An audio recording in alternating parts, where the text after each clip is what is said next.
حضور فرماتے ہیں کہ جبریل امین نے مجھے پڑوسی کے حقوق بتائے، مجھے ڈر ہوا کہ کہیں اللہ پڑوسی کو وراثت میں حصہ نہ دے دے، یعنی اتنا اس کا حق بتائے گا۔ اب کوئی آدمی حلیل جار سے بدفعلی کرے گا تو اس میں دو چیزیں آ جائیں گے، ایک تو پڑوسی کے حقوق کو سلب کرنا، اور دوسرا کہ پڑوسی کا گھر آپ کے گھر کے ساتھ جڑا ہوا ہوتا ہے تو وہ گناہ اگر ایک دفعہ شروع ہو گیا تو بہت زیادہ ہوگا، کثرت سے ہوگا اور طویل مدت تک چلے گا۔ اسی وجہ سے احادیث مبارکہ میں آتا ہے کہ اس سے بھی بڑھ کر دیور کے لیے الفاظ حدیث میں موجود ہیں۔ حضور صلی اللہ علیہ وسلم فرماتے ہیں الحم الموت، دیور جو ہے یہ تو موت ہے۔ ہمارے یہاں دیوروں سے پردہ نہیں کیا جاتا، حالانکہ دیور کا آنا جانا گھر میں زیادہ ہوتا ہے۔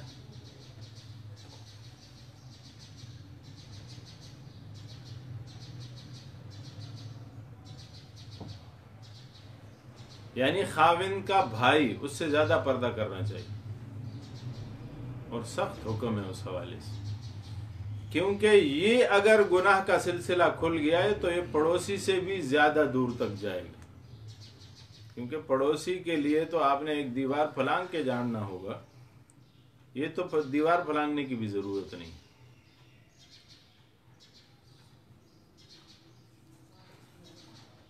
گناہ کہ مواقع کی اس میں کثرت ہے اور تادیر یہ گناہ چلنے والا ہو سکتا ہے، اس وجہ سے سختی بھی انہی چیزوں میں زیادہ ہے۔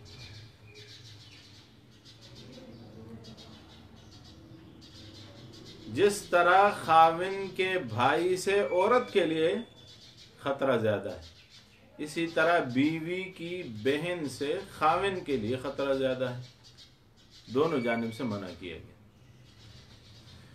ایک جاہلانہ بات چلتی ہے، سالی آدھی گھر والی، کتنا ظلم ہے یہ۔ آدھی گھر والی کا کیا مطلب؟ جاہلانہ جملہ ہے، اور یہ جملہ کہنا خود ایک گناہ ہے اور گناہ کی طرف دعوت ہے۔ میں عرض یہ کر رہا تھا کہ حدیث پاک میں اس کا ذکر ہے، اور احادیث مبارکہ میں جناب رسول اللہ صلی اللہ علیہ وآلہ وسلم نے مختلف مقامات پہ مختلف سوالات کے ضمن میں جوابات مختلف دیے ہیں۔ ایک جواب وہی رہا ہے، سب سے پہلا شرک، اکبر الکبائر، سب سے بڑا گناہ کیا ہے؟ حضور نے ہر جگہ فرمایا شرک بڑا گناہ، شرک بڑا گناہ، شرک بڑا۔ اس کے بعد جو دوسرے نمبر کا گناہ ہے اس میں چینجز آئی ہیں۔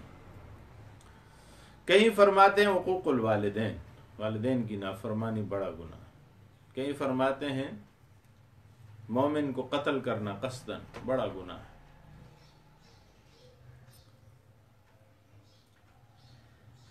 کہیں فرماتے ہیں شراب پینا بڑا گناہ ہے، کہیں فرماتے ہیں جناب رسول اللہ صلی اللہ علیہ وسلم کے قرآن کے یاد شدہ حصے کو بھول جانا بڑا گناہ ہے۔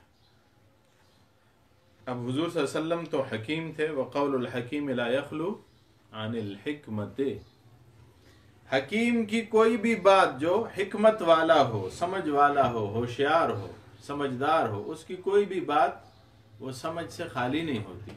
تو نبی کریم صلی اللہ علیہ وسلم کی کوئی بھی بات سمجھ سے خالی نہیں تھی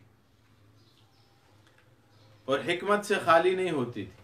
حضور صلی اللہ علیہ وسلم دیکھتے تھے کہ سوال کرنے والا کون ہے، دیکھتے تھے کہ سوال کس ماحول میں ہو رہا ہے، یہاں کس قسم کی خطا زیادہ پائی جاتی ہے۔ حضور صلی اللہ علیہ وسلم اس حوالے سے جواب ارشاد فرماتے تھے۔ فرمایا فلا تجعلوا للہ اندادا، حضور فرماتے ہیں کہ سب سے بڑا گناہ کیا ہے؟ ان تجعل للہ ندن، کہ تم اللہ کے لیے شریک بناؤ حالانکہ وہو خلقک، اس نے تمہیں پیدا کیا، وانتم تعلمون، اور تم جانتے ہو، ان کنتم فی ریب، اگر تم ہو فی ریب شک میں، صداقت الرسول اور صداقت الکتاب، کتاب کی بھی تصدیق ہو رہی ہے اور رسول کی بھی تصدیق ہو رہی ہے۔ لوگ شک کرتے تھے کہ قرآن اللہ کی کتاب نہیں، لوگ شک کرتے تھے کہ جناب رسول اللہ صلی اللہ علیہ وسلم اللہ کے پیغمبر نہیں، یہ اپنی طرف سے باتیں کر رہے ہیں۔ حضور صلی اللہ علیہ وسلم نے جب دعوی نبوت کیا نا، تو صنادید قریش میں سے لوگوں نے حضور صلی اللہ علیہ وسلم کے پاس آ کر کہا بھی کہ آپ کو اگر سرداری چاہیے نا تو ہم آپ کو سرداری دے دیتے ہیں، یہ باتیں چھوڑ دو۔ دوسرا آفر کیا، اگر آپ کو پیسے چاہیے، خزانے چاہیے، مال و متاع چاہیے، جتنا آپ مانگیں گے اتنا ہم دیں گے۔ تیسری آفر ہوئی کہ اگر آپ کو کسی سے محبت ہو گئی ہے اور اس کا حصول چاہتے ہیں تو ہم سارے مل کر اس گھر جا کر آپ کے لیے رشتہ منگواتے ہیں، اور آپ کا وہ رشتہ پکا سمجھو۔ لیکن انہیں سمجھ نہیں آ رہی تھی کہ نبی کریم صلی اللہ علیہ وآلہ وسلم تو اللہ کے محبوب بھی تھے اور اللہ سے محبت کرنے والے بھی تھے۔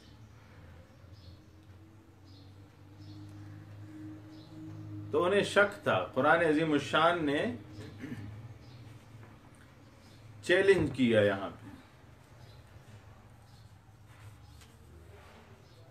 ہم اعجاز القرآن میں سے تفصیلاً پڑھیں گے، لیکن یہاں اتنا ذکر کر دیں کہ قرآن کریم نے کفار کو 5 دفعہ چیلنج کیا۔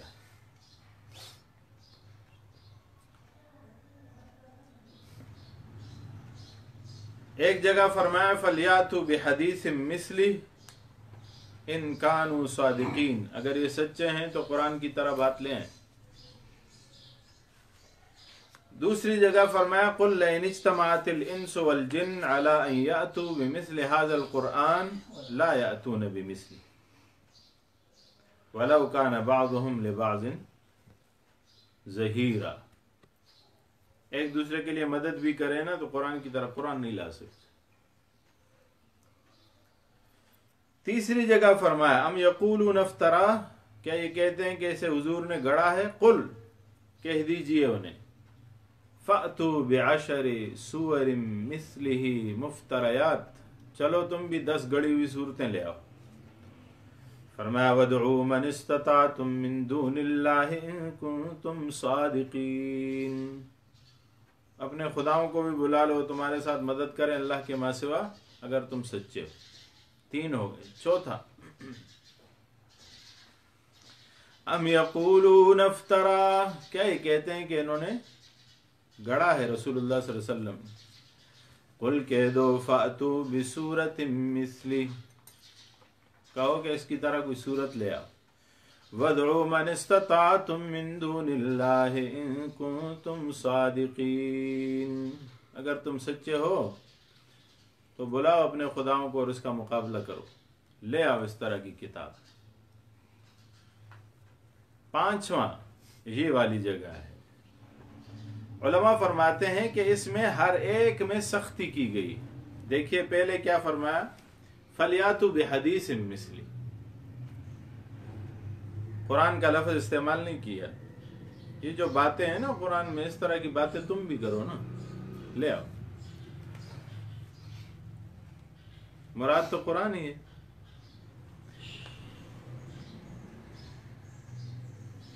دوسرا، چلو پوری قرآن کی طرح قرآن لے آؤ۔ قُلْ لَئِنِ اجْتَمَعَتِ الْإِنسُ وَالْجِنُّ، لیکن اسے ذرا سخت نہیں کیا، تھوڑا سا کھلا چھوڑا، انسان اور جنات سب مل کے لے آؤ، چلو۔ اور پورے قرآن کی طرح قرآن لے آؤ۔ ایک جہت سے سخت ہے کہ پورے قرآن کی طرح قرآن کہاں سے لائیں؟ اللہ فرماتے ہیں لا یاتون بمثلہ، اس سے اور سخت کیا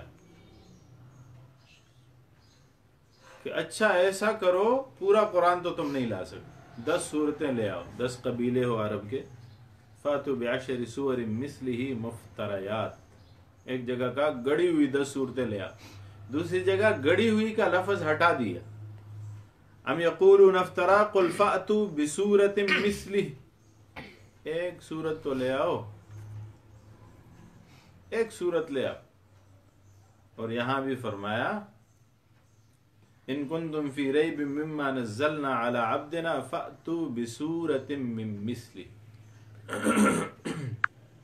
ایک نقطہ اس میں یاد رکھیں کہ 5 دفعہ چیلنج دیا، لیکن ہر دفعہ مثل کا لفظ ضرور استعمال کیا کہ قرآن آپ لا سکتے ہیں، آپ اس طرح کا کلام لا سکتے ہیں، کوئی بھی عربی کا کلام لے آئیں، شاعرانہ کلام لے آئیں، لیکن اس کے مثل نہیں لا سکتے۔ اصل مسئلہ قرآن کے مثل لانے میں۔ فرمایا وَإِن كُنتُمْ فِي رَيْبٍ، اگر تم شک میں ہو، فی ریبن تھے تم شک میں، مما اس چیز سے، نزلنا جو ہم نے نازل کیا، علی عبدنا اپنے بندے پر، فاتو پس لے آؤ، بسورت ایک سورت، من مثلہ اس کے مثل، اس کے مثل ایک سورت لے آؤ، وَادْعُوا شُهَدَاءَكُمْ بلاؤ تمہارے خداؤں کو، من دون اللہ اللہ کے ما سوا، ان کنتم صادقین اگر تم سچے ہو، وَادْعُوا شُهَدَاءَكُمْ اپنے خداؤں کو لے آؤ۔ عارف کہتے ہیں غیر حق را ہر کے خواند پسر، کیس در عالم ازو گمراہ تر، اللہ کے ماں سوا جو کسی اور سے مانگتا ہے اس سے زیادہ گمراہ کون ہے؟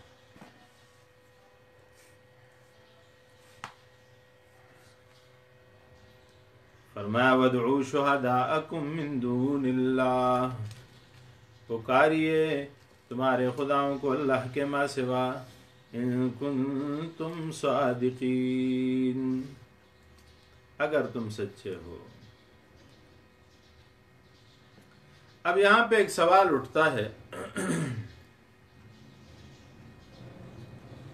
کہ آپ تو کہہ رہے ہیں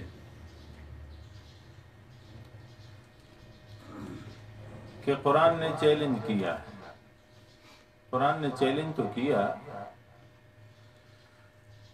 لیکن لوگوں کے پاس وہ ساز و سامان نہیں تھا۔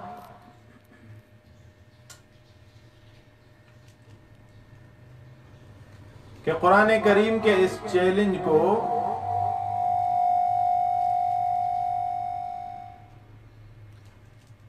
وہ مانتے یا پورا کرتے۔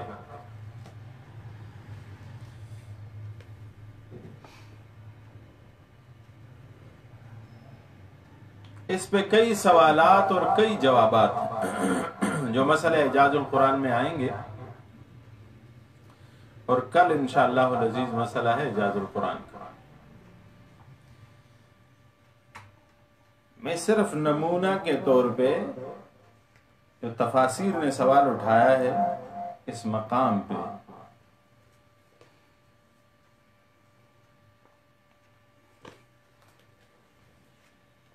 اس کا جواب دینا چاہتا ہوں۔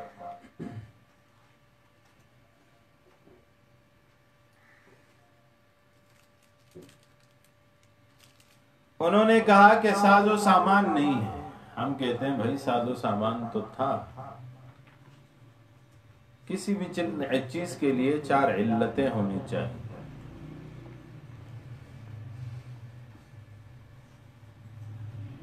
چیلنج بھی تھا، ساز و سامان بھی تھا، ضرورت کی ساری چیزیں بھی تھیں۔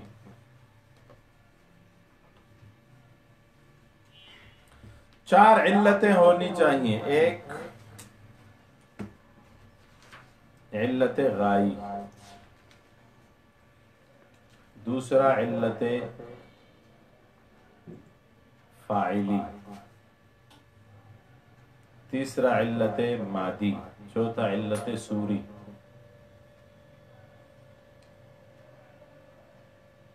مثال کے طور پہ سمجھیے ایک تختہ پڑا ہے، لکڑی کا ایک تختہ بنا ہوا ہے،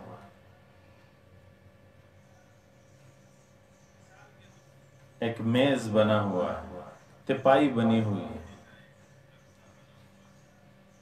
اس تپائی کو کوئی آدمی دیکھ کے ایک مستری کو بلائے، بڑھئی کو بلائے، لکڑی کے مستری کو، اور اسے تختہ لکڑی بھی دے دے اور میخیں بھی دے دے، اور اسے کہے کیلیں کہ یہ کیلیں لے لو، یہ لکڑی لے لو، تختے لے لو، اور میرے لیے ایک تپائی بنا دو۔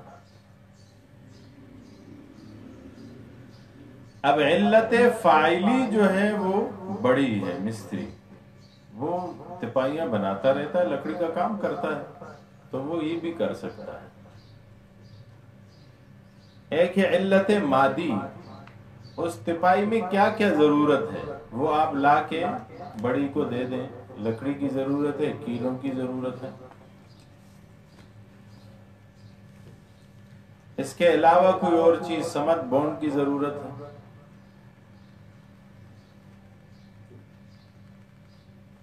آپ اسے مزید خوبصورت و مزین کرنا چاہتے ہیں تو اور تزئین و آرائش کی چیزوں کی ضرورت ہے، وہ لے کے آپ دے دیجیے۔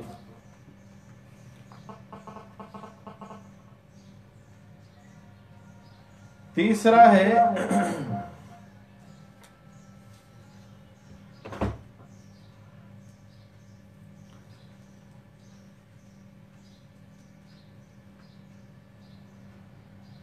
علت سوری،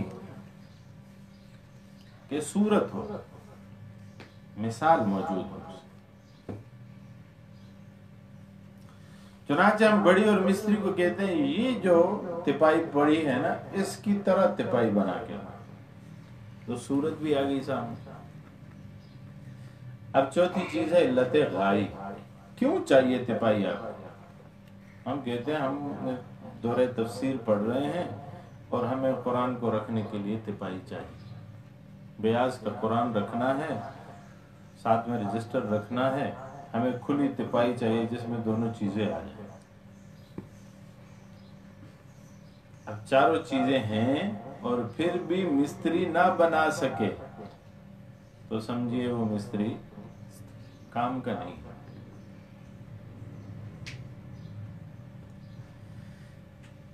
قرآن عظیم الشان میں ہر چیز ان کے لوگوں کے پاس موجود تھی۔ قرآن کس چیز سے بنا ہے؟ علت مادی۔ مادہ کیا ہے؟ اس میں کیا استعمال ہوا ہے؟ الف سے لے کر یا تک حروف تہجی، یہ ان کے پاس ہیں۔ علت سوری، مثل قرآن کہہ رہا ہے فَأْتُوا بِسُورَةٍ مِّن مِثْلِهِ، یہ ہے نا اس قرآن کی طرح قرآن لے کے آؤ، مثال بھی موجود ہے۔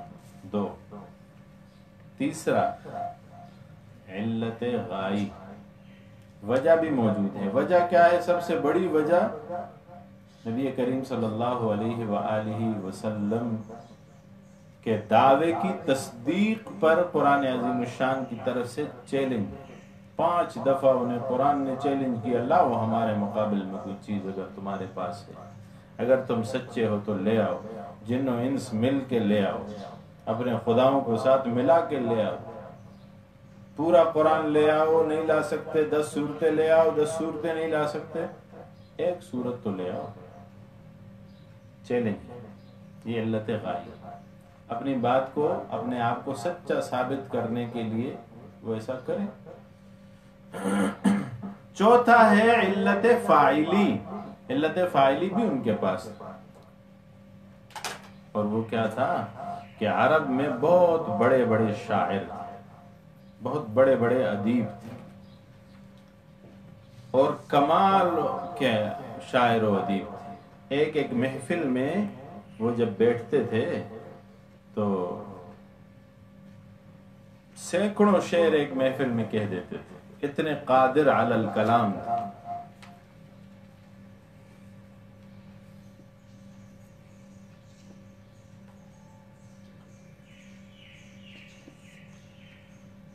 لیکن اس سب کے باوجود وہ نہیں لا سکا، کیونکہ قرآن کا مقابل لانا ممکن ہی نہیں ہے۔ فرمایا وَإِن كُنتُمْ، اگر تم ہوتے فی شک، فی ریب، فی شک، شک میں، مما نزلنا على عبدنا فاتوا بسورة من مثله، تو لے آؤ اس کے مثل ایک سورت، وادعوا شہداءکم من دون اللہ۔ معالم التنزیل نے کہا استعینوا بآلہتکم التی تعبدونہا، ان خداؤں کو بھی اپنے ساتھ مدد کے لیے بلا لو جن کی تم صبح شام عبادت کرتے ہو، من دون اللہ، اللہ کے ما سوا، ان کنتم صادقین، اگر تم سچے ہو۔ فَإِن لَّمْ تَفْعَلُوا، اللہ فرماتے ہیں اگر تم نہ کر سکو، وَلَن تَفْعَلُوا، اور ہرگز نہیں کر سکو گے، تم ایسا کر ہی نہیں سکتے۔ فَاتَّقُوا النَّارَ، یعنی کوشش کر دیکھو تم نہیں کر سکو گے، کیونکہ تم کر ہی نہیں سکتے ہو۔ فَاتَّقُوا النَّارَ، ڈرو آگ سے، کون سی آگ؟ الَّتِي وَقُودُهَا النَّاسُ وَالْحِجَارَةُ، جس کا ایندھن انسان ہیں اور پتھر ہیں۔ وقود الحطب، الحجارہ ابن کثیر نے لکھا ہے المراد بہا حجارۃ الاسنام، عام پتھر نہیں مراد، بلکہ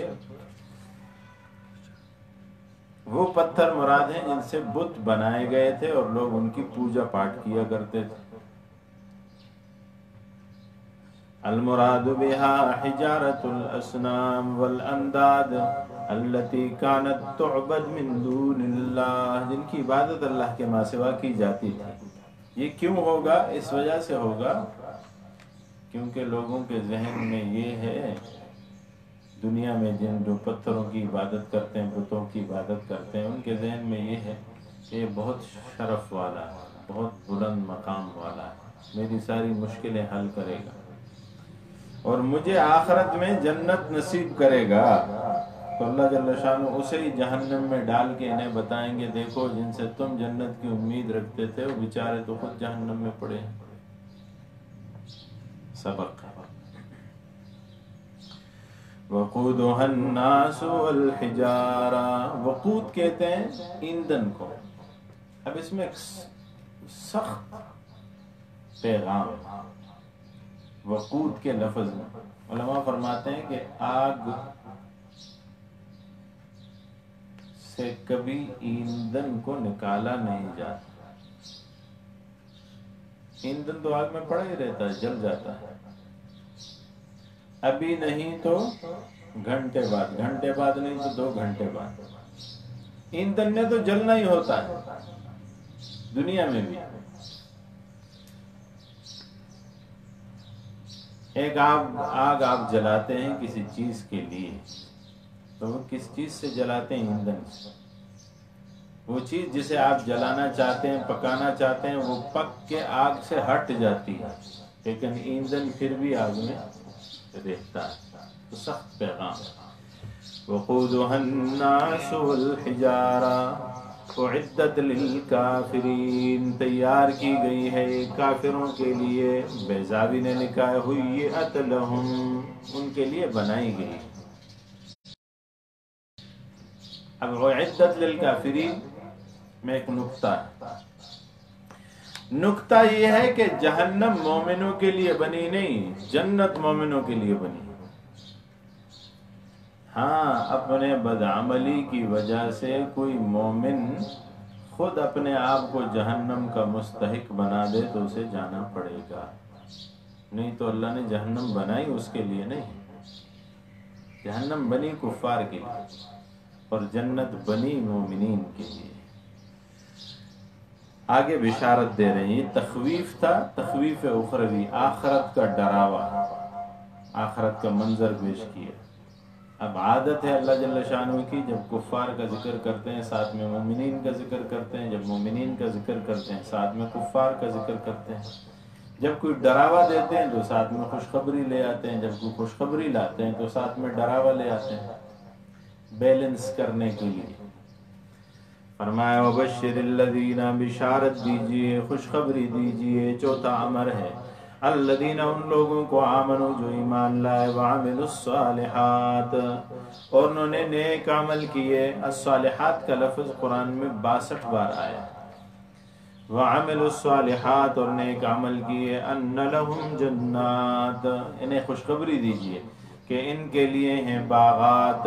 جنات جنتن کی جمع ہے، جنت ایک باغ کو کہتے ہیں اور جنات کئی باغات کو کہتے ہیں۔ جنت اسے کہتے ہیں جو دکھائی نہ دے، یہ جنات جمع سالم ہے، کہتے ہیں غائب عن البصر کو، وہ چیز جو آنکھ سے غائب ہے۔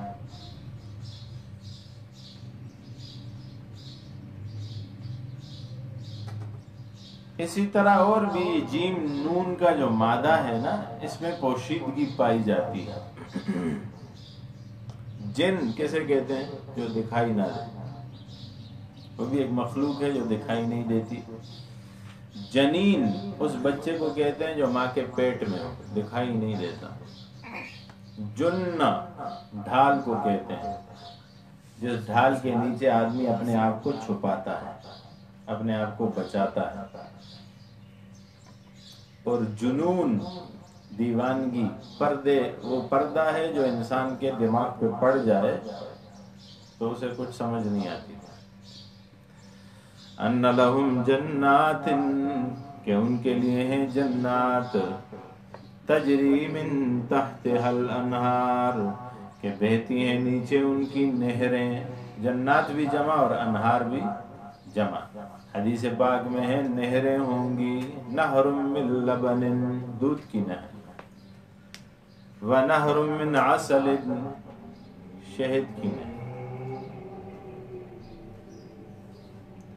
ونہر من خمر، شراب کی نہر، ونہر من ماء، پانی کی نہر جو حوض کوثر کی۔ 4 نہریں عمومی طور پر، اس کے علاوہ بھی ہوں گی نہریں، آگے آئیں گی قرآن کریم میں، رتبوں کے حساب سے ہیں، لیکن یہ 4 تو سب کو ملیں گی۔ آپ خود اندازہ لگائیں کہ کسی ایک آدمی کا گھر ہو، اس کے اپنے باغات، تو اس میں بھی کبھی نہریں لگتی ہیں؟ نہر تو تب لگے گی نا جب یہاں سے لے کر کسی اور صوبے تک ساری زمین آپ کی ہو، تب تو نہر لگے گی۔ چھوٹے سے علاقے میں نہر تو لگتی نہیں۔ پھر نہریں بھی 4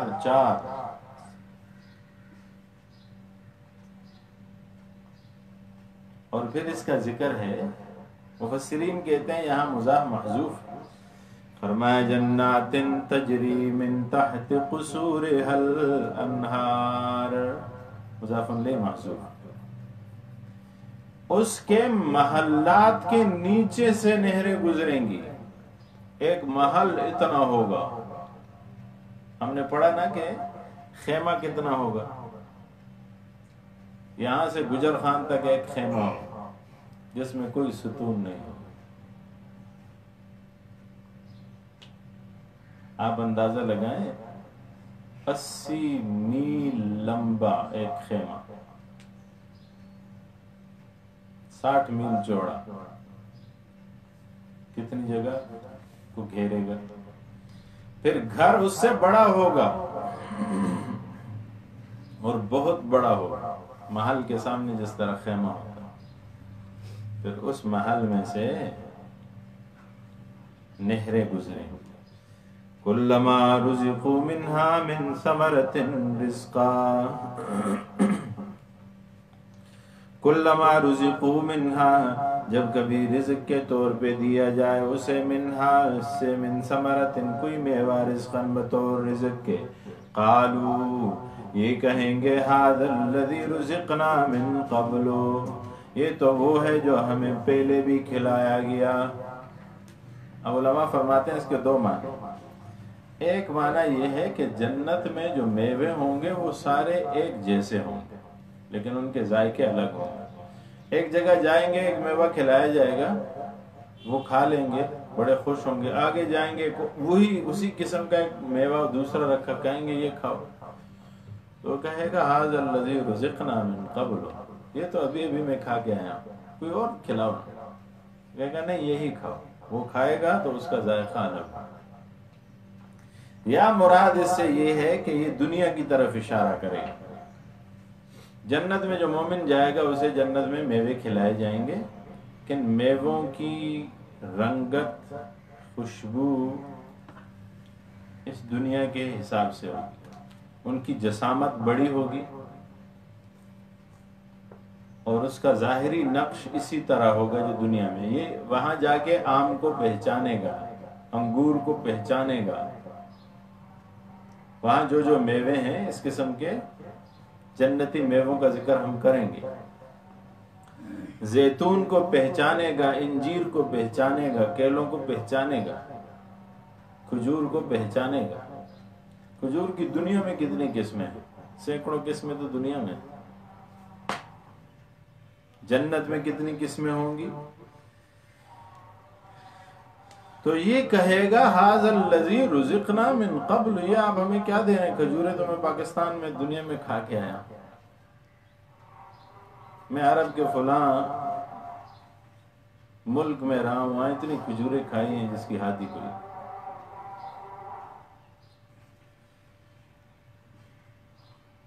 وہاں کھا جائے گا نہیں, کہا جائے گا نہیں یہ بھی کھاؤ, کھائے گا تو اس کا ذائقہ الگ ہوگا. جنت کیا ہے, فرمایا لا عین رأت, کسی آنکھ نے دیکھی نہیں, ولا اذن سمعت, کسی کان نے اس بارے میں سنا ہی نہیں, ولا خطر علی قلب بشر, کسی انسان کے دل پہ اس کا خیال بھی نہیں گزرا. جنت وہ شیخ چلی کے ہم نے قصے سنے ہیں نا, ہم چھوٹے ہوتے تھے اسکول میں وہ قصے سنتے تھے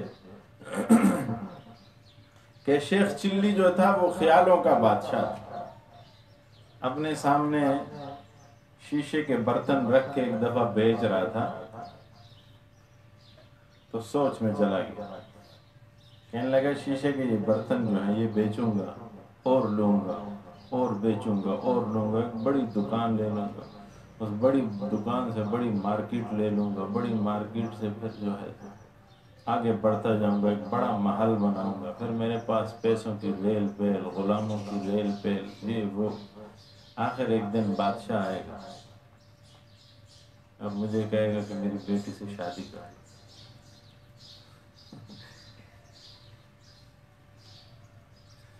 اور میں نہیں مانوں گا, اور وہ گڑ گڑائے گا.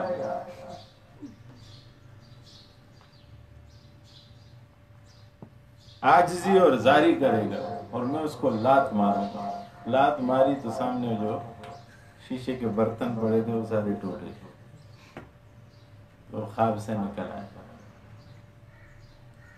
ایک دفعہ کہتے ہیں اس نے مرغیاں پال رکھی تھیں, تو مرغیوں سے انڈے جمع کر رہا تھا, انڈے جمع کیے اتنا کہ ٹوکرا انڈے بن گئے. اب سر پہ ٹوکرا رکھ کے جا رہا ہے بازار بیچنے کے لیے, رستے میں سوچ رہا ہے کہ یہ انڈے بیچ کے میں کیا لوں گا, اور مرغیاں لوں گا, پھر اور انڈے ہوں گے, پھر اور مرغیاں لوں گا, پھر اور انڈے ہوں گے, بڑا فارم ہو جائے گا. پھر مرغیوں کو بیچ کے میں بکریاں لے لوں گا, پھر ان کا فارم بناؤں گا, پھر ان کو بیچ کے میں گائے لے لوں گا, پھر ان کا فارم بناؤں گا, پھر میرے پاس بہت بڑا مال و متاع و خزانے و جاگیر اور یہ اور وہ, پھر بادشاہ آئے گا میرے پاس, مجھے کہے گا میری بیٹی سے شادی کرو, میں کہوں گا نہیں میں نہیں کرتا. یوں تیزی سے اس نے سر ہلایا تو وہ انڈوں کا ٹوکرا اس کے سر سے نیچے گر. تو فرمایا اگر آپ خیالوں کے بادشاہ ہیں تو خیالوں کے گھوڑے دوڑائیے, لیکن آپ کے خیالوں کے گھوڑے بھی وہاں تک نہیں دوڑ سکتے جہاں سے جنت شروع ہوتی. ولا خطر علی قلب بشر, کسی انسان کے دل میں اس کا خیال بھی نہیں گزرا. کلما رزقوا منها من ثمرة رزقا قالوا هذا الذي رزقنا من قبل, یہ کہے گا کہ تو دنیا میں کھا چکا ہوں. عارف کہتے ہیں جی نسبت خاک را با عالم پاک, زمین کے میووں کا جنت کے میووں سے کیا تعلق؟ زمین کی رہائش کا جنت کے رہائش سے کیا تعلق؟ زمین کی زندگی کا جنت کی زندگی سے کیا تعلق ہے؟ وہاں کی زندگی نہ ختم ہونے والی، یہاں کی صحت عارضی، وہاں کی صحت مستقل، یہاں کی جوانی عارضی، وہاں کی جوانی مستقل، یہاں کی قوت عارضی، وہاں کی قوت مستقل۔ وہاں کھائیے ایک ڈھکار مار لیے اور سب کچھ ختم۔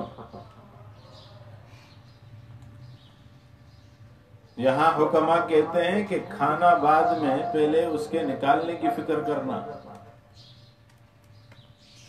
معدے کا بہت لحاظ رکھنا۔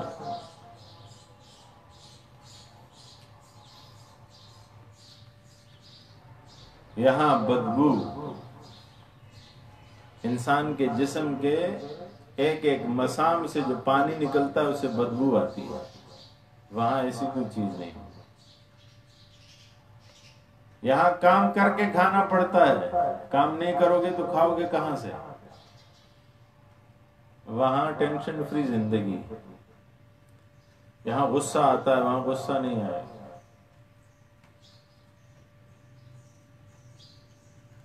یہاں صبر کرنا پڑتا ہے، مصیبتیں آتی ہیں، وہاں مصیبت نہیں آئے گی، صبر نہیں کرنا پڑے گا۔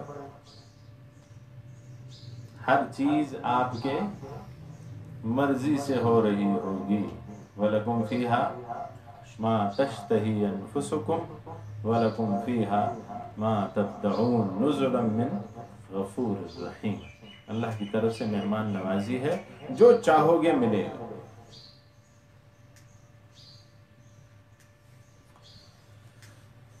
سب سے بڑھ کر کیا ہوگا؟ وہاں زندگی ہوگی جس کے بعد کوئی موت نہیں۔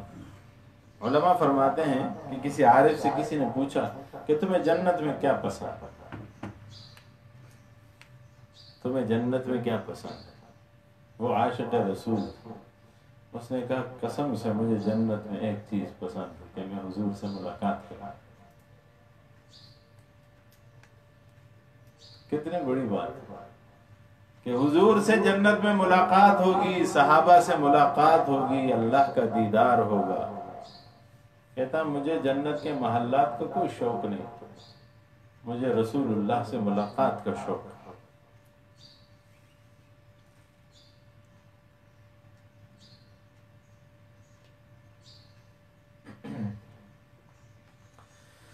فرمایا ھذا الذی رزقنا من قبل واتوا به متشابہا، انہیں دیے جائیں گے اس کے مشابہ یعنی ہم رنگ، ایک رنگ کے میوے ہوں گے۔ واتوا به متشابہا ولہم فیہا ازواج مطہرہ، اور انہیں دیے جائیں گے وہاں پہ ازواج مطہرہ، بیویاں پاک۔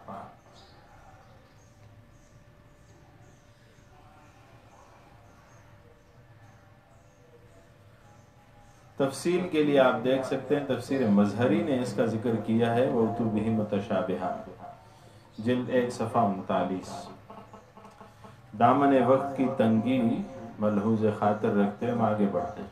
وَلَهُمْ فِيهَا أَزْوَاجٌ مُطَهَّرَةٌ، اور ان کے لیے ہوں گے جوڑے مطہرۃ پاک، مردوں کے لیے عورتوں کے کا ذکر ہو رہا ہے اور عورتوں کے لیے مردوں کا ذکر ہو رہا ہے۔ تو علماء فرماتے ہیں کہ مرد کے لیے تو ازواج مطہرہ کئی بیویاں ہوں گی، تو کیا عورتوں کے لیے بھی کئی خاوند ہوں گے؟ اس پہ بحث کرتے ہوئے علامہ قرطبی نے اس مسئلے کو ذکر کیا ہے اور فرمایا ہے کہ عرب اس کے قائل ہیں کہ وَلَهُمْ فِيهَا زَوْجٌ، ازواج کی جگہ وہ کہتے ہیں کہ زوج کا ذکر ہے کہ ایک ہی ہوگا جوڑا۔ وَلَهُمْ فِيهَا أَزْوَاجٌ، یہ جمع ہے زوج کی، اور مرد کے لیے وَالْمَرْأَةُ زَوْجُ الرَّجُلِ وَالرَّجُلُ زَوْجُ الْمَرْأَةِ، کیا اس سے یہی مراد ہے؟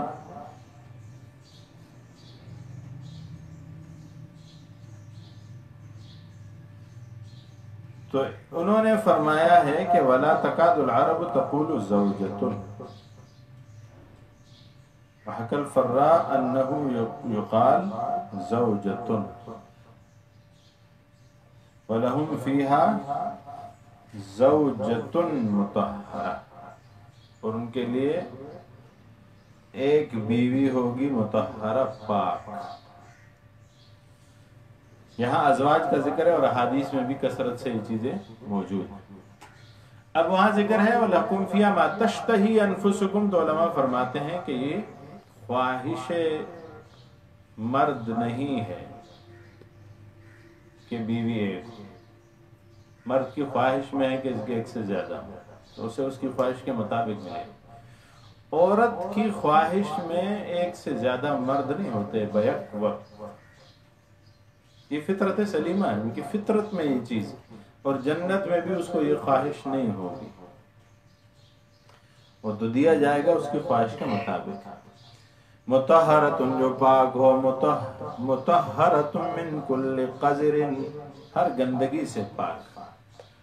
ابو سعید فرماتے ہیں رضی اللہ تعالیٰ عنہ قال قال رسول اللہ صلی اللہ علیہ وسلم کہ مطہرۃ، پاک ہوگی، من الحیض، جو ماہانہ بیماری اور عذر شرعی پیش آتا ہے عورت کو، اس سے پاک، والغائط، گندگی سے، پیشاب پاخانے سے پاک ہو، والنخامت، یہ بلغم اور یہ جو چیزیں منہ سے نکلتی ہیں، اور بزاق، ان قسم چیزوں سے بھی پاک اور صاف ہو، بدبو سے پاک ہوں گی۔ فرمایا مطہرۃ باعتبار الاخلاق، اخلاق کے اعتبار سے پاک۔ عورت میں، دنیا کی عورت میں دو مسائل ہوتے ہیں، ایک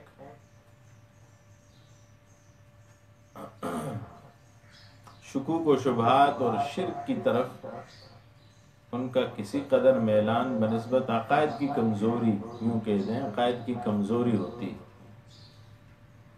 تو ان عقائد کی کمزوریوں سے پاک ہوں۔ اور دوسرا اخلاق کے اعتبار سے، بد کلام نہیں ہوگی، غیبت نہیں کرے گی، جھوٹ نہیں بولے گی، سب و شتم نہیں کرے گی، بدعتوں سے پاک ہوگی، ایسی کوئی چیزیں نہیں ہوگی۔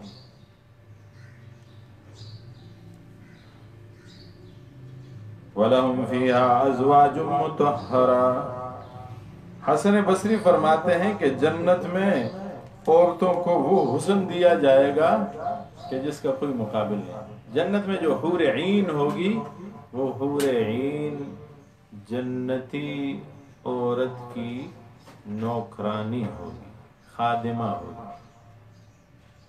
یہ اتنی خوبصورت ہوگی کہ حور عین جب اس کے سامنے آئے گی تو بجھ جائے گی، اس کا حسن اس کے سامنے مان پڑ جائے گا۔ اور دوسرا، جنت میں بوڑھی عورتوں کو جوان کر دیا جائے گا، کوئی بوڑھا جنت میں ہوگا ہی نہیں۔ ہم فیہا خالدون، یہ ہمیشہ رہیں گے جنت میں۔ ان اللہ لا یستحی ان یضرب مثلا ما بعوضۃ فما فوقها، ان کا پہلا اعتراض کیا تھا؟ پہلا اعتراض یہ تھا کہ قرآن سچی کتاب نہیں، رسول سچا نبی نہیں۔ اب ایک اور اعتراض کہ دیکھو نا، اگر یہ سچا نبی ہوتا، یہ کتاب سچی کتاب ہوتی، تو اس میں مچھروں کی مثالیں ذکر ہو رہی ہوتی۔ بعوضہ کہتے ہیں مچھر، اور اللہ جل شان نے قرآن میں اور بھی مثالیں ذکر کی ہیں۔ ہاتھی کی مثال ہے، الم تر کیف فعل ربک باصحاب الفیل، اونٹ کی مثال ہے، افلا ينظرون الى الابل کیف خلقت، چینٹی کا ذکر ہے، وقالت نملۃ یا ایھا النمل ادخلوا مساکنکم لا یحطمنکم سلیمان وجنودہ وهم لا یشعرون، مکھی کا ذکر ہے، وَإِن يَسْلُبْهُمُ الذُّبَابُ شَيْئًا لَا يَسْتَنقِذُوهُ مِنْهُ ضَعُفَ الطَّالِبُ وَالْمَطْلُوبُ۔ تو انہوں نے سوال اٹھایا کہ یہ کیا، کبھی مچھروں کا ذکر ہو رہا ہے، کبھی مکھیوں کا ذکر ہو رہا ہے، اللہ کی کتاب ایسی ہوتی؟ یہ سوال اٹھایا۔ وہ کہتے ہیں نا خوئے بدرا بہان بسیار، بری عادت کے لیے 100 بہانے ہوتے ہیں. ہمارے استاد صاحب کیا کرتے تھے، شیخ شیر علی شاہ صاحب رحمہ اللہ، کہ ایک طالب علم آیا دارالعلوم حقانی، سبق پڑھ رہا تھا تو جانے لگا. تو استاد جو تھے مولانا عبدالحق رحمۃ اللہ علیہ، محدث وقت، وہ بڑے خفا ہوتے تھے جب کوئی طالب علم واپس جاتا تھا. تو اسے بلایا، پوچھا بیٹا کیوں جا رہے ہیں؟ بچے اولی سے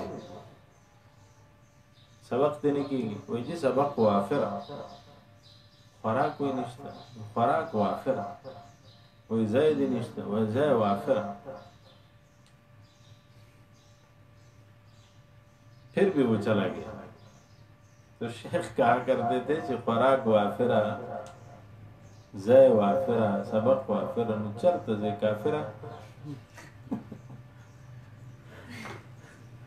یعنی بہانہ کچھ نہ کچھ بنا لیتے تھے. ایک طالب علم تھا ہمارے اس مدرسے میں پڑھ رہا تھا، یہ جو مین گیٹ ہے یہ نہیں بنا ہوا تھا، ایک چھوٹا سا رستہ ہوتا تھا دوسرا، اور چھوٹی سی سیڑھیاں ہوتی تھی جو کلاس حفظ کی کلاس کے بیچ میں اترتی تھی.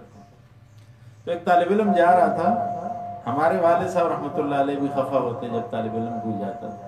اسے بلایا، پوچھا کیوں جا رہے ہیں، سبق نہیں ہو رہا؟ اس نے کہا سبق تو صحیح، کھانا بھی صحیح، فلاں چیز کا فلاں چیز بھی صحیح، رہائش بھی. پھر کیوں جا رہے ہیں؟ تو کہنے لگا اس مدرسے کا جو رستہ ہے نا وہ تنگ بھی ہے اور ٹیڑھا بھی ہے، اس لیے میں جا. اب اس کا کیا حل ہو سکتا ہے اس مسئلے کا؟ تو انہوں نے بہانہ بنایا کہ بعوضہ مچھر کا ذکر آ گیا، اس قرآن کو تو ہم نہیں مانتے. اللہ فرماتے ہیں ان اللہ لا یستحی ان یضرب مثلا ما بعوضۃ فما فوقها. اللہ جل شانہ نہیں شرماتا یضربہ کہ بیان کرے مثالاً بطور مثال کے، ان یضرب مثلا ما بعوضۃ مچھر کو، فما فوقها یا اس سے اوپر کسی چیز کو، جسم کے اعتبار سے اس سے بڑھ کر ہو. علماء اس کا 2 معنی فرماتے ہیں، ایک یہ ہے کہ جسم سے بڑا ہوا، یا صغر میں، کمزوری میں، عیب میں، آپ کی نظر میں جو اس کا عیب ہے اس عیب میں اس سے بھی بڑھ کر ہو کوئی مخلوق، تو اللہ اس کو بھی ذکر کرے گا، اس سے شرماتا نہیں ہے کیونکہ وہ اللہ کی مخلوق.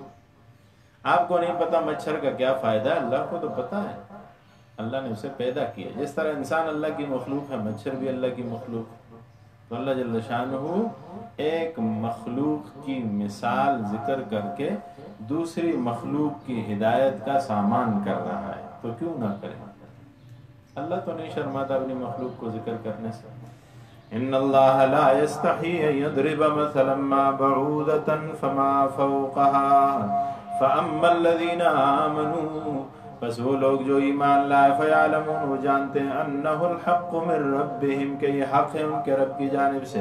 واما الذین کفروا اور وہ لوگ جنہوں نے کفر کیا، فیقولون وہ کہتے ہیں، ماذا اراد اللہ بہذا مثلا، کیا ارادہ کیا اللہ جل شانہ نے اس کے ساتھ بطور مثال لانے کے؟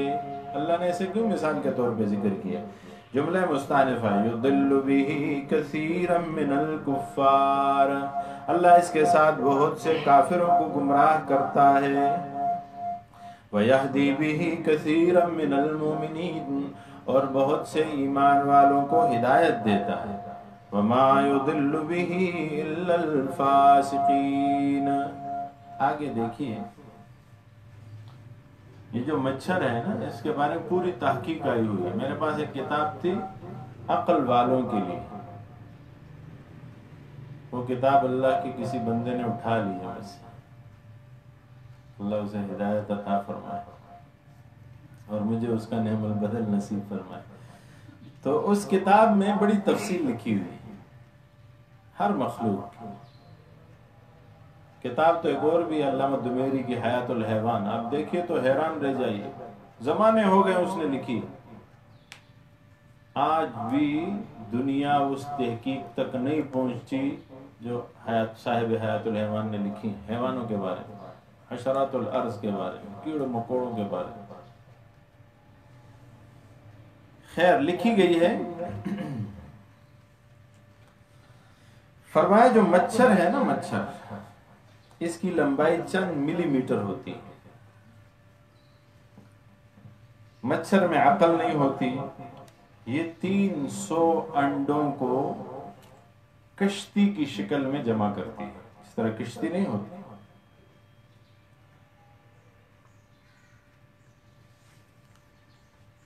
ان کا رنگ سیاہ ہوتا ہے.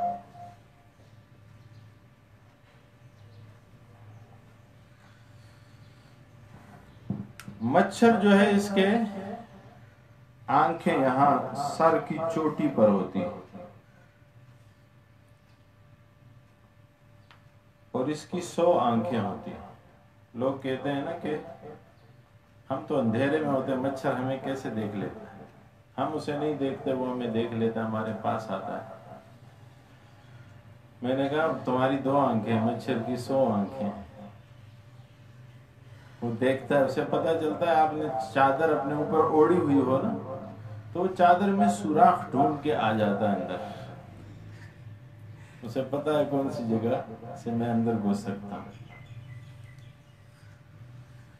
فرماتے ہیں اس کی 3 کھالیں ہوتی ہیں.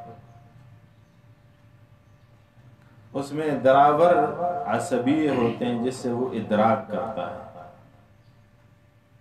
مطلوبہ خون کے وریدوں کا، ہر آدمی کو نہیں کاٹتا مچھر. جس کے اندر اس کا مطلوبہ خون ہوتا ہے وہ اسی کو کاٹتا ہے. اور ایک قول میں ہے کہ صرف مادہ جو ہوتی ہے مچھری وہ کاٹتی ہے. مچھر جو ہے وہ نہیں کاٹتا جو مذکر ہوتا ہے. کیوں؟ اسے ضرورت نہیں ہوتی. جو مادہ ہے اس کو ضرورت ہوتی ہے. اور کیوں ضرورت ہوتی ہے؟ اسے انڈوں کی نشوونما کے لیے اس خون کی ضرورت ہوتی ہے. اس کا ڈنگ تیز ہوتا ہے، اس پہ حفاظتی غلاف چڑھا ہوا، تو اس کا ڈنگ ہر وقت کھلا نہیں ہوتا، اس پہ حفاظتی غلاف چڑھا ہوا ہوتا ہے. وہ اس غلاف کو ہٹاتی ہے، پھر آگے تو سرنج اس کے پاس ہوتا ہے تیز، وہ لگاتی ہے.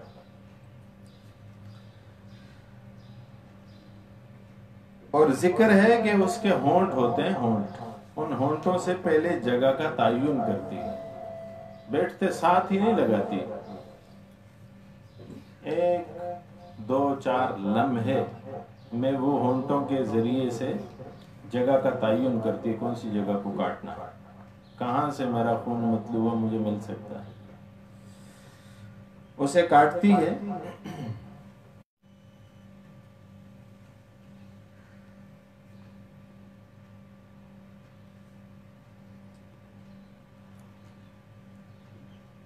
یہ جب خون میں، جب انسانی جسم میں اپنے سرنج کو داخل کرتی ہے تو خون کو کھینچتی ہے، جس طرح سرنج کھینچا جاتا ہے.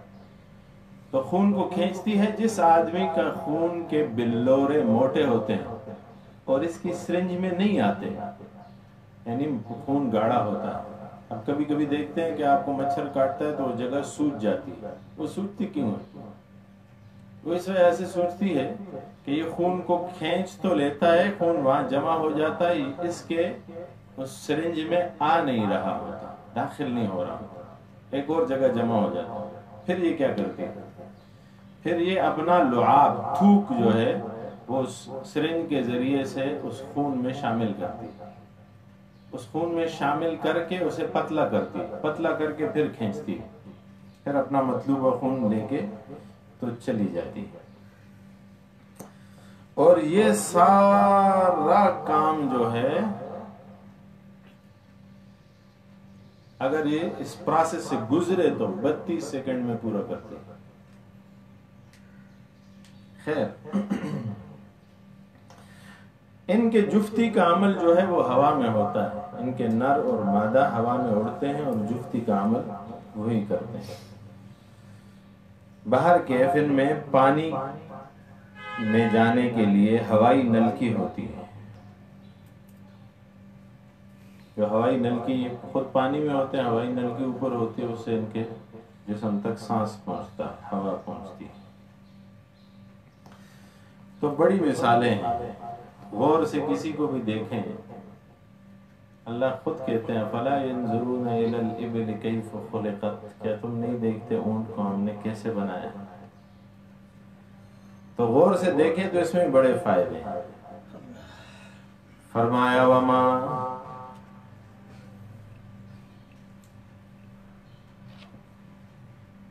يُضِلُّ بِهِ إِلَّا الْفَاسِقِينَ، اللہ جل شانہ فرماتے ہیں کہ اور گمراہ نہیں کرتا اس مثل سے مگر فاسقوں کو۔ شیخ الہند معنی کرتے ہیں بدکاروں۔ الذین کون ہیں بدکار فاسق لوگ؟ ینقضون عہد اللہ، جو توڑتے ہیں اللہ کا وعدہ، من بعد میثاقہ، اس کی مضبوطی کے بعد، پہلے وعدہ کیا پھر توڑ دیا، ویقطعون، اور کاٹتے ہیں، ما امر اللہ بہ، اس چیز کو جس کے ساتھ اللہ جل شانہ نے حکم کیا، ان یوصل، کہ جوڑو، یعنی جس کے جوڑنے کا حکم دیا اسے کاٹتے ہیں، وَيُفْسِدُونَ فِي الْأَرْضِ، اور فساد پھیلاتے ہیں، فی الارض، زمین میں، اولئک هم الخاسرون، یہی لوگ نقصانی ہیں۔ فاسقین کون ہیں؟ روح المعانی نے لکھا ہے الفاسقین الخارجین عن طاعت اللہ، یہ وہ لوگ ہیں جو اللہ کی اطاعت سے خارج ہیں۔ یہ کس کو کہا جا رہا ہے کہ وعدہ توڑنے والے؟ یا تو اس سے وعدہ الست مراد ہے، میثاق الست، سارے انسانوں کی ارواح کو اللہ نے عالم ارواح میں جمع کیا اور وہاں سب سے کہا الست بربکم، سب نے کہا قالوا بلا۔ تبلیغی جماعت کے ساتھی ہمارے جب جاتے ہیں گشت پہ تو کیا کہتے ہیں؟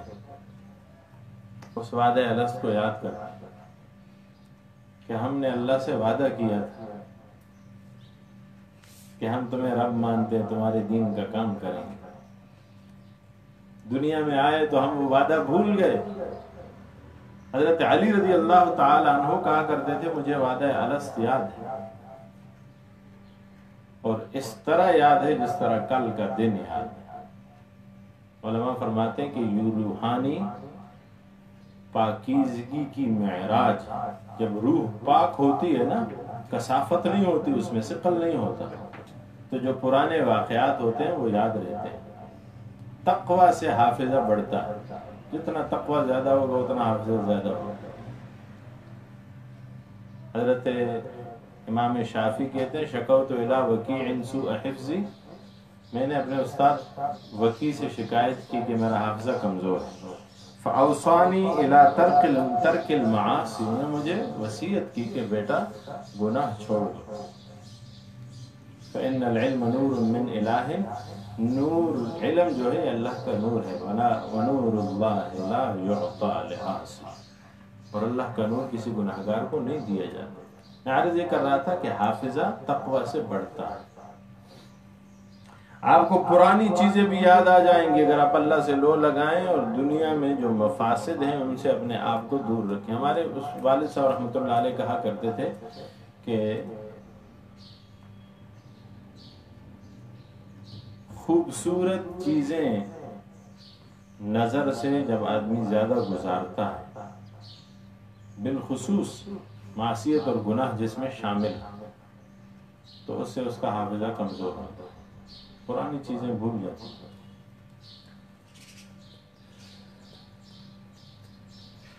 الذین ینقضون عہد اللہ من بعد میثاقہ، وعدہ کیا تھا؟ یا تو وعدہ الست، اور یہاں اس سے مراد دعائے یہود ہے جو محمد صلی اللہ علیہ وسلم کے لیے وہ کرتے تھے کہ حضور آئیں گے، حضور آئیں گے، حضور آئیں گے، اللہ ان کو لائے، ہم ان کی اطاعت کریں گے، ان کے پیچھے چلیں گے، اور وعدے کر رہے تھے کہ ہمارا ایک دوسرے کے ساتھ وعدہ ہے، ہم اس کی شریعت کو مانیں گے، ہم اپنے مذہب کے ساتھ مضبوط ہیں، جب حضور آئے تو ان کے سارے وعدے رہے گئے۔ یا اس سے مراد تیسرا، یہود کے 3 گروہ تھے مدینہ منورہ، بنو قینقاع، بنو نذیر اور بنو قریظہ۔ ان کے لیے آپسی وعدے تھے کہ تم ایسا مت کرو، لا تنازعوا اخوانکم ولا تخرجوهم من بیوتکم او من بیوتہم، ان کو تمہارے گھروں سے، ان کے گھروں سے مت نکالو۔ اور تیسرا وعدہ تھا میثاق تھا کہ جب کوئی قیدی آئے تو دراہم و دنانیر کے بدلے میں اسے آزاد کرو۔ فرماتے ہیں کہ فعملوا بشرط ثالث، تیسرے شرط پہ انہوں نے عمل کیا، قیدی آتا پیسے لے کے اسے چھوڑ دیتے تھے، لیکن پہلے 2 چیزوں پہ عمل نہیں کیا۔ ما عملوا على شرطین اولین الذين ينقضون عهد الله من بعد ميثاقه ويقطعون، اور کاٹتے ہیں، ما امر اللہ به ان يوصل ويفسدون في الارض، اور فساد پھیلاتے ہیں زمین میں، اولئک هم الخاسرون، یہ لوگ نقصانی ہیں۔ کیف تکفرون باللہ وکنتم امواتا فاحیاکم، کیسے تم انکار کرتے ہو اللہ کے ساتھ، وکنتم، اور تم تھے، امواتا مردے، فاحیاکم، اللہ نے تم کو پیدا کیا، زندہ کیا، ثم یمیتکم، پھر وہ تمہیں مارے گا، ثم یحییکم، پھر تمہیں زندہ کرے گا، ثم الیہ ترجعون، پھر تم اس کی طرف لوٹائے جاؤ۔ اس میں تفاصیل ہیں، انشاءاللہ العزیز کل اسی سے درس کا آغاز کریں گے۔ سبحان ربک رب العزت عما یصفون وسلام علی المرسلین الحمدللہ رب العالمین، الحمدللہ رب العالمین والعاقبۃ للمتقین، الصلاۃ والسلام علی سید الرسل واشرف المرسلین۔ اللہ العالمین ہمارے گناہ اور تقصیرات کو معاف فرما، اللہ ہم سب پہ اپنا رحم و کرم فرما، ہم سب پہ اپنا فضل اور احسان فرما۔ اللہ العالمین ہمیں قرآن کی سمجھ نصیب فرما، قرآن کریم کے ساتھ محبت نصیب فرما، قرآن کا شغف اور شوق نصیب فرما، قرآن کریم کے موافق عمل کرنے کی توفیق عطا فرما، ان تعلیمات کو اوروں تک پہنچانے کی توفیق عطا فرما۔ الہ العالمین قرآن کریم کی دروس کی برکت سے جہاں جہاں ہو رہے ہیں، الہ العالمین یہ عالم میں جو وبا ہے، کائنات کے مالک ساری انسانیت کی اس وبا سے حفاظت فرما۔ الہ العالمین جو اس وبا سے کلمہ گو مسلمان وفات پائے ہیں، اے اللہ انہیں درجہ شہادت پہ فائز فرما، اے اللہ ان کی آخرت کی منازل آسان فرما، ان کے پسماندگان کو صبر جمیل کی توفیق عطا فرما۔ الہ العالمین ملک خدا داد پاکستان کی حفاظت فرما۔ الہ العالمین لا الہ الا اللہ کے نام پہ حاصل شدہ اس ملک کو محمد الرسول اللہ صلی اللہ علیہ وسلم والا نظام نصیب فرما، عالم اسلام کا بول بالا فرما، ہماری دعاؤں کو ہم سب کے حق میں اور سارے عالم کے حق میں مقبول و منظور فرما۔ صلی اللہ تعالی علی خیر خلقہ محمد وعلی آلہ واصحابہ اجمعین۔ اللہم ذکرنا منہ ما نسینا وعلمنا منہ ما جہلنا وارزقنا تلاوتہ آناء اللیل